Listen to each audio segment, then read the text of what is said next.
Hey everyone, it's Jody Seeley with Our High River, and we are continuing our video coverage, getting to know candidates for both councillor and mayor.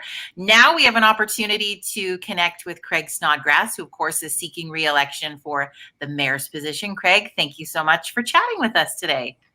Oh, thanks for doing this, Jody. It's always fun when you poke the bear a little bit through these elections.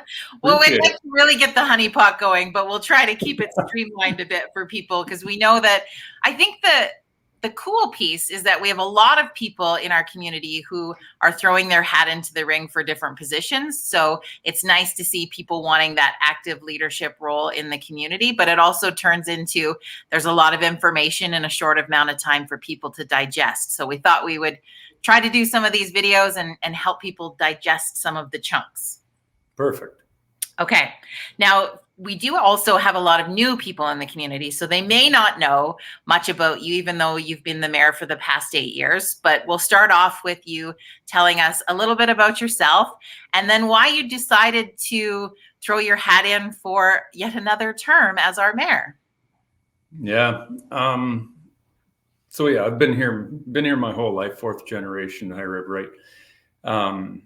Didn't really have any aspirations to get political, not at this stage in my life, but after the flood, it was one of those things where a lot of people were saying, hey, you might want to look at council or mayor or something. And then it just got pushed more into the mayor seat is where people thought I would fit best. And that was a different day and time, right? That was a very, very aggressive time, and it needed that level of aggression for us to get things rebuilt in High River and make the hard decisions to get things going.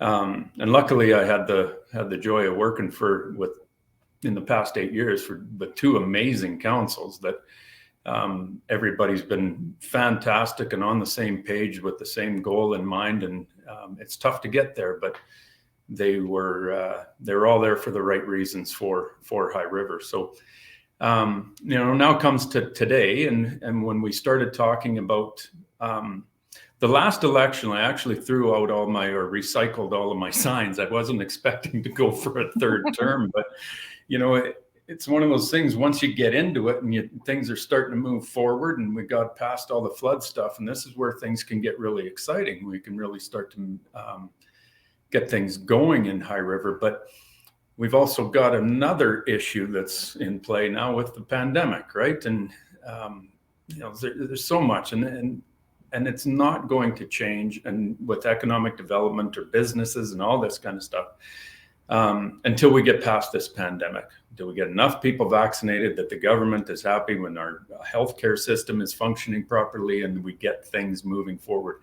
Until that happens,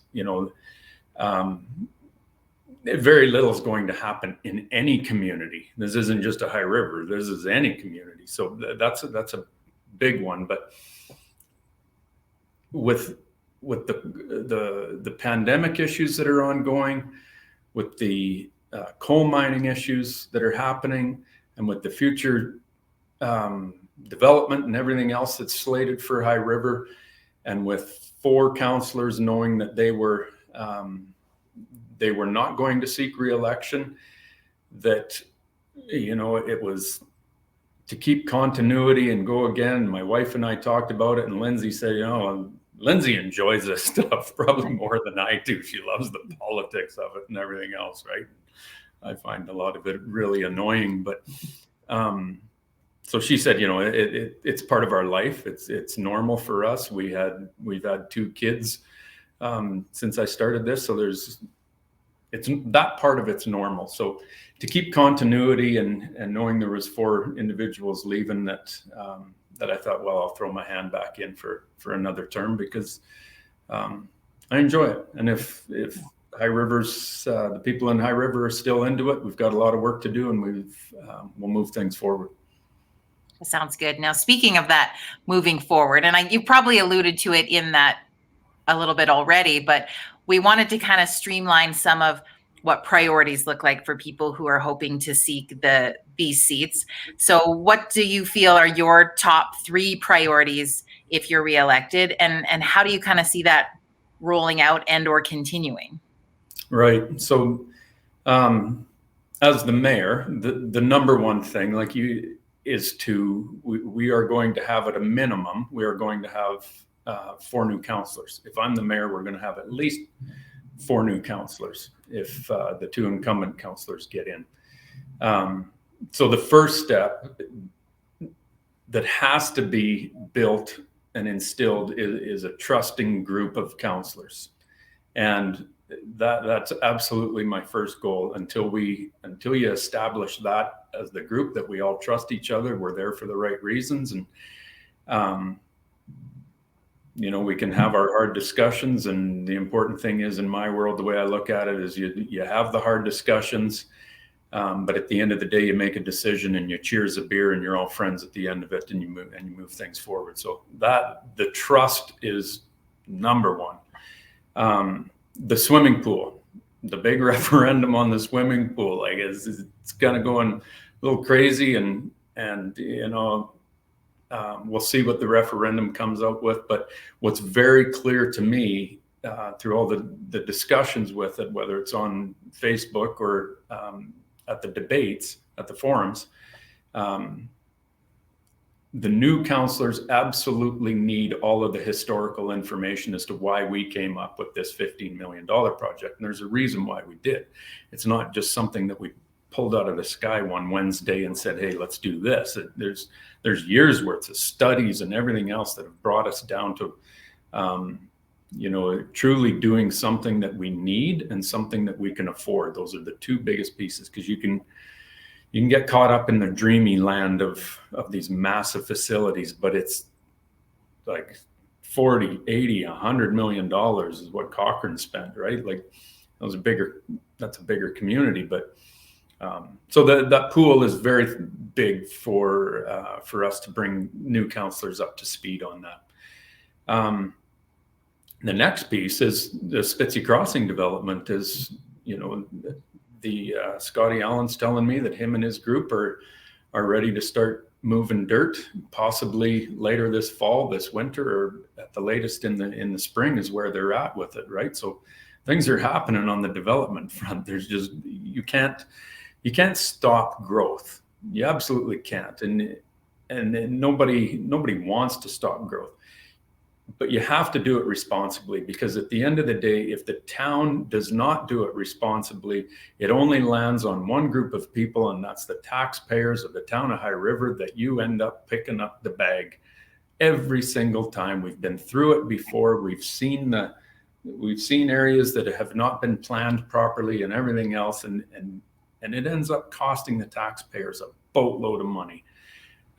So we've got to be very, very dedicated and smart with our growth, and smart with how we develop and move these things forward. So, those are kind of the big 3 things: trust with council, the swimming pool, and start to move some of this Spitzy Crossing development forward. That's great. Well, I'm sure you're quite familiar with the AUMA Local Democracy Pledge, being that you've been on council or been the mayor for the last 2 terms. But just to bring that up, we've talked with a lot of people about it, and they're saying, things that mattered to them was transparency and trust and keeping local politics local and those kind of things. So what are your thoughts on that pledge, and is it something that you would sign to be a part of? Well, yeah, I signed it actually quite a while ago. It's right there. It's something I did. September 1st is the date that I've got on it. But it's great. I like what the AUMA is doing with that pledge, and the primary thing when I first looked at it, I thought, well, why is this important? What's this pledge all about? And I've talked to a couple of the AUMA people about it, and but I'll give you my personal opinion on it. Politics is so vile right now. It's so aggressive and gets very, very personal. And I'll leave that at that, how politics goes. So I've always felt that the municipal government, it operates much differently than provincial or federal. Municipal government, in my mind, operates a lot more like a board of directors or something of your communities. And we don't have opposition parties. We have the community. that can often be your opposition. They can be your supporters too, right? Often at the same time. So that's the thing. But what this pledge is, in my mind, is really trying to do is separate the municipal environment from the provincial and federal as to how they operate. I think the mindset is different from these different elected officials, and that's why the pledge exists. But everything that's mentioned in the pledge, I had concerns with the first one, keep local elections local. That's great, but I also had concerns as to, okay, what kind of boundaries are you putting on that? Are you trying to say we're not allowed to fight coal mining in another municipality? But because I don't care. We're going to fight that one.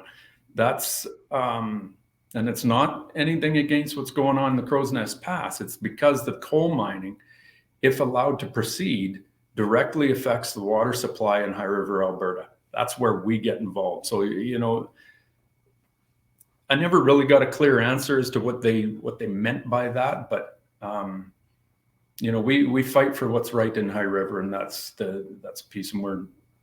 Transparency and all these other words that come along with this kind of stuff is. I feel that if you shouldn't be signing this thing, to try to prove to somebody that you're a decent human being. If you're signing it for that reason, well, you're already too late. Yeah. In my mind. So no, I think it's great, and I think it at least makes people think about the role they're taking on, at the very least. Yeah, agreed with that. So you've probably alluded to this a little bit already. We know it's been part of a strategic plan that you were in the process of being a creator of. But your thoughts on that number one strategic priority of our local strategy for water in High River? Where are your thoughts on that? Well, water is absolutely everything in every conversation. The availability of water and water, how it affects your development and your growth, everything starts with the water conversation. High River's often had this reputation that we've got lots of water, and we're just sitting on all this water, and good Lord, look at all the water we got, right? We are doing better than other communities, but we do not have this endless supply of water. It's over allocated right now to the point where the Alberta government, every time you transfer a water license, they take 10% back, because back in I think the 70s and 80s, they were just giving these licenses out willy-nilly and didn't really track as to what they were doing. But now they know they got a massive problem, so they're starting to rein a lot of that in. But water is one of the big reasons why CMRB, Calgary Metropolitan Region Board, it's a big reason why that board exists, is because of servicing. And how you deal with water and wastewater are the two number one things. It's development and, who gets the water, how much water. On our end, we've got a massive water agreement that's in the final stages with Foothills County, which outlines how much water the town of High River treats and sends outside of our boundaries into Foothills County, whether it's feeding the Alderside area and everything in between, or right now Cargill is under our umbrella, and it's a massive user of water. So Cargill uses 50% of the water that we treat. So that's a big amount. And then we send water south down into Cayley. But this agreement is everything as to what the town of High River is directly involved with how much water, who gets it, and what's the price for our treatment of that water. So I don't care what you talk about nowadays, water, if you're talking about development and municipalities and everything, water is at the top of the list. And again, that's why the provincial government mandated the CMRB exist, and mandated that here's the 10 municipalities that will be a part of it. You do not have a choice as to whether you want to be a part of CMRB or not. Provincial government mandated us to be at the table. So there's lots of things I agree with it. There's a few things that I don't agree with it, but you're mandated to be at the table, so you better have a voice. So that's where I'm at with water's everything. Absolutely everything. It's become gold. Yeah. Yeah, it is. It's a full-on commodity, but you talk about the sale of these water licenses and every that go on nowadays, and per acre foot and all these things as to how much that water is worth is astronomical, and gets higher every year. Yeah, no, I appreciate that. Thank you. And appreciate your time chatting with us today. Appreciate you throwing your hat in again for a possible next term. If people want to connect with you, ask any questions before they hit their ballot, either in advance polls this weekend or on Monday, what is the best way for people to get in touch with you?